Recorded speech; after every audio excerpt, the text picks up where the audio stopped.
ازيكم؟ اخر فيديو اتكلمنا فيه عن موضوع وضوح الاهداف بتاعت البيزنس.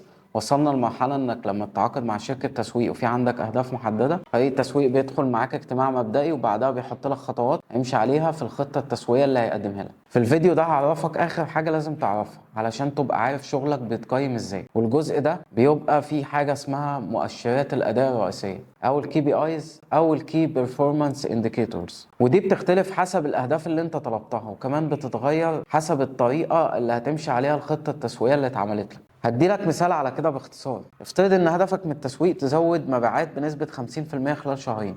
يعني دلوقتي لو عندك 100 عملية بيع شهريا وهدفك توصل ل 150 اللي هي النسبة ل 50% اللي قلنا عليها. ازاي ده بقى بيتقاس؟ هنا بقى بتدخل الكي بي ايز. اول حاجة هيحددها لك فريق التسويق هي عدد الليدز او العملاء المحتملين، وعايزك تركز في الحتة دي. لو هدفك زيادة المبيعات 150 عملية بيع، هنحتاج نحدد قد ايه العملاء المحتملين المطلوبين.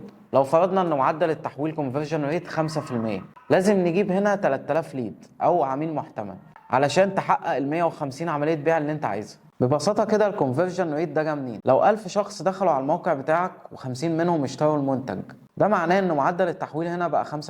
الكي بي ايز اللي هتركز عليها هنا هم العدد 3000 ليدز والمعدل التحويل 5%، ودول اللي هتقيس بيهم مدى نجاح الحملة التسويقية بتاعتك. طبعا لما الكي بي ايز تكون واضحة هتقدر تتابع وتقيم الحملة التسويقية بشكل افضل. لو حابب تعرف اكتر عن الكي بي ايز المناسبة لاهداف البيزنس بتاعك، سيب لي كومنت تحت الفيديو وانا هبعت لك مثال عملي متخصص ليك.